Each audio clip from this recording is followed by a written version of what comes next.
सो आज हम C3 cycle पढ़ेंगे। तो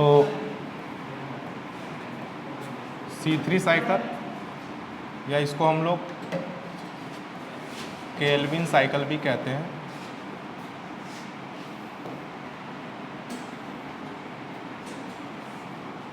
इसको हम केल्विन साइकिल क्यों कहते हैं?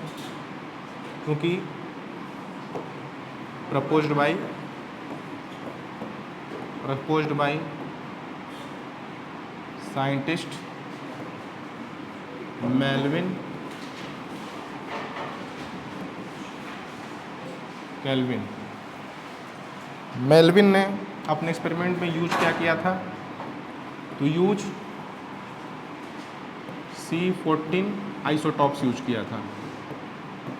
C14 आइसोटॉप्स एंड किस पे वर्क किए थे? मेल्विन ने वर्क किस पे किया था?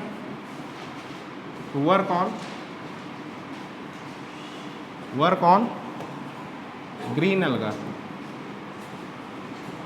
एल्गा। ठीक है, कौन कौन से ग्रीन एल्गा थे बेटा? तो सेंडेस्मा एंड क्लोरेला, इस पे काम किया था। ठीक है, एंड अब मेनली 3 स्टेप्स होते हैं केल्विन साइकिल के। 3 स्टेप्स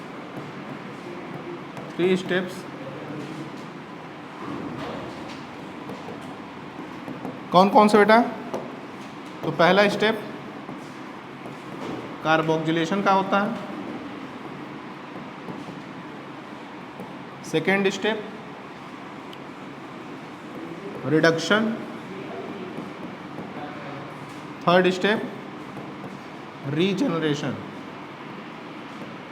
अब इसमें सबसे मेन स्टेप जो होता है वो मेन स्टेप कार्बोक्सिलेशन होता है बेटा, कार्बोक्सिलेशन होता है। थोड़ा सा पीछे जाके हम देखें तो ये डार्क रिएक्शन का हिस्सा होता है। ठीक है, अगर हम क्लोरोप्लास्ट का स्ट्रक्चर देखें, यहाँ पे क्लोरोप्लास्ट का स्ट्रक्चर, तो ये क्लोरोप्लास्ट होता है, double membrane bound structure chloroplast होता है। इसमें हमने आपको बताया था कि ये क्या है? Thylakoids, stacks of coins known as thylakoids. और ये एक सिंगल क्या है? थैलाक्वाइड है, राइट? थैलाक्वाइड है। और ये पूरा क्या है? तो क्या है? ग्रेना। और इससे ये निकलता है stroma लैमेले।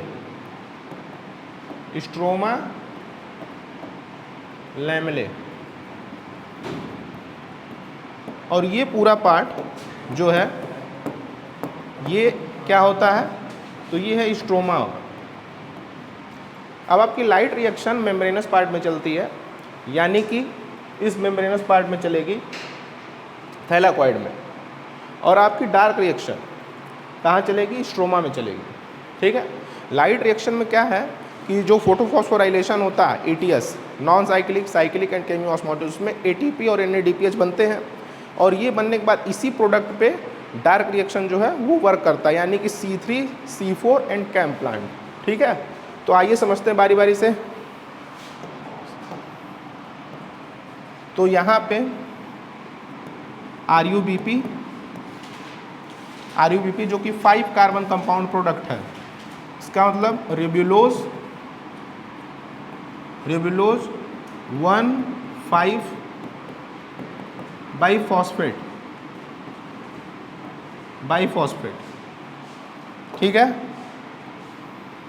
So combined with the CO2 comes from atmosphere taken by the plant. ठीक है,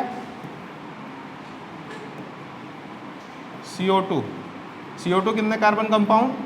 1 कार्बन कंपाउंड। ठीक है, सो RUBP and CO2 in the presence of enzyme rubisco.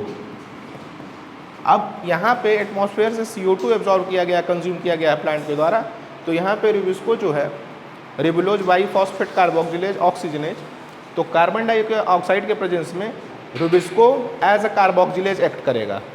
कैसे एक्ट करेगा? कार्बोक्सिलेज। और यहाँ पे 6 कार्बन कंपाउंड का फर्स्ट स्टेबल प्रोडक्ट बनेगा, बट 6 कार्बन कंपाउंड यानी कि 3-3 के 2 बनेंगे, 3-3 के 2 बनेंगे। तो यहाँ बन जाएगा बेटा 3 PGA यानी कि 3 फॉस्फोग्लिसरिक एसिड, ये बन जाएगा 3 फॉस्फोग्लिसरिक एसिड। अब 3 फॉस्फोग्लिसरिक एसिड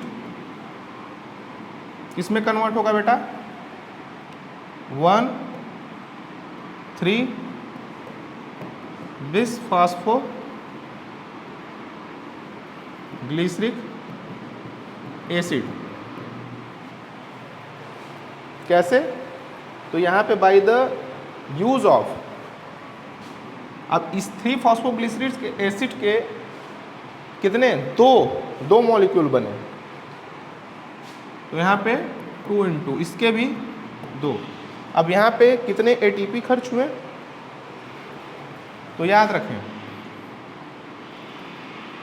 2 ATP, भाई 2 मॉलिक्यूल है ना, 3 कार्बन कंपाउंड के फॉस्फोग्लिसराइड्स के 2 मॉलिक्यूल है ना, तो इस 2 मॉलिक्यूल को कन्वर्ट करने में 2 ATP खर्च होंगे, ठीक है।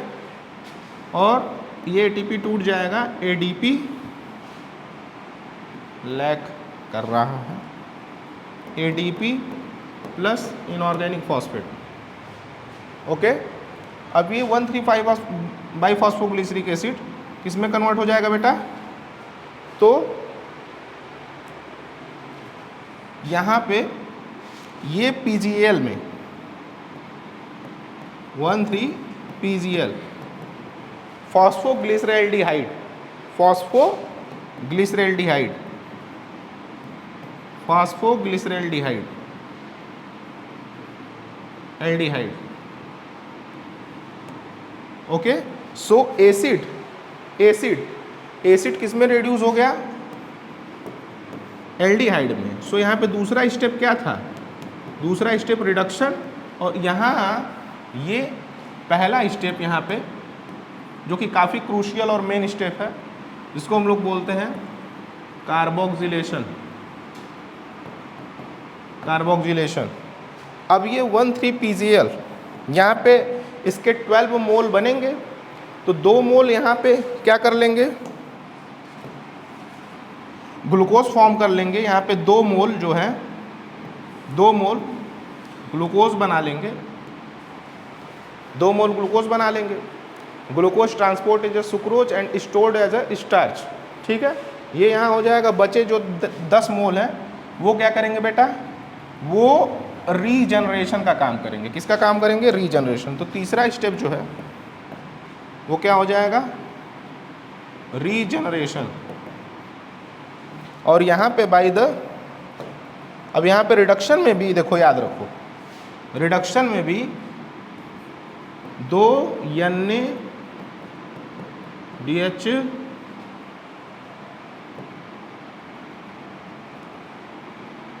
Plus break down into 1 minute 2 NaDPH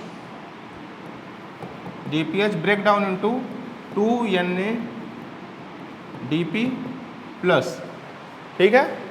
और यहाँ पे रीजनरेशन में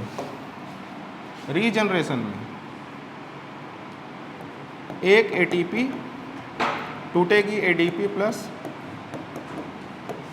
इनऑर्गेनिक फॉस्फेट में। तो ये हमारी रही C3 साइकिल, ठीक है, ओके। अब इसमें याद रखें कि तो फर्स्ट स्टेबल प्रोडक्ट बना है, तो फर्स्ट स्टेबल प्रोडक्ट कौन सा बना बेटा, फर्स्ट स्टेबल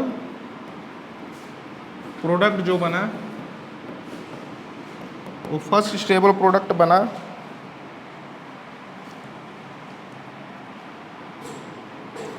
3 PGA के 2 मॉलिक्यूल। अब ये 3 कार्बन कंपाउंड है, तो ऑब्वियसली इसीलिए इसको क्या कहा जा रहा है, C3 साइकिल, क्योंकि पहला स्टेबल प्रोडक्ट जो बन रहा है वो 3 कार्बन कंपाउंड का बन रहा है, 3 फॉस्फोग्लिसरिक एसिड बन रहा है, इसलिए इसको हम लोग क्या कह रहे हैं, C3 साइकिल कह रहे हैं, ठीक है। और फर्स्ट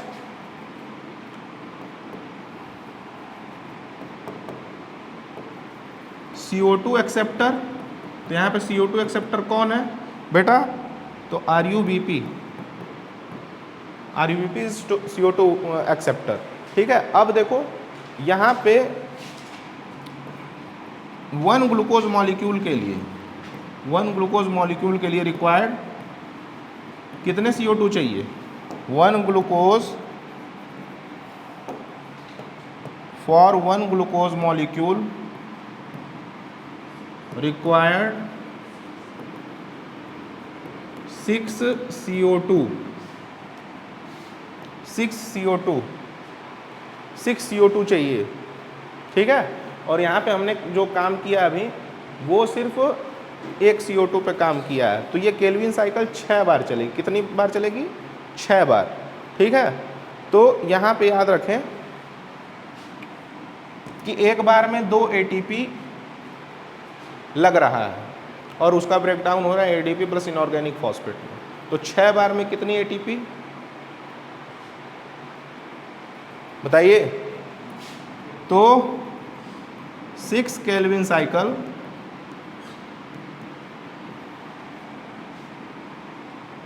यहाँ पे 6 इंटू 2, ओके, 6 इंटू, अरे 6 बार केल्विन साइकिल चलेगी, 2 ATP यहाँ लग रही है, 1 ATP यहाँ लग रही है, ठीक है। तो कुल कितनी ATP लग रही हैं, 3, तो कितना हो जाएगा 18 ATP, और NADPH तो 2, तो 6 इंटू 2 यानी कि 12 NADPH लगेंगे, ठीक है। एक CO2 के लिए बेटा, एक CO2 के लिए 2 ATP यहाँ पे कंज्यूम हो रही है और 1 ATP यहाँ पे, तो 2 1 3 हुआ ना।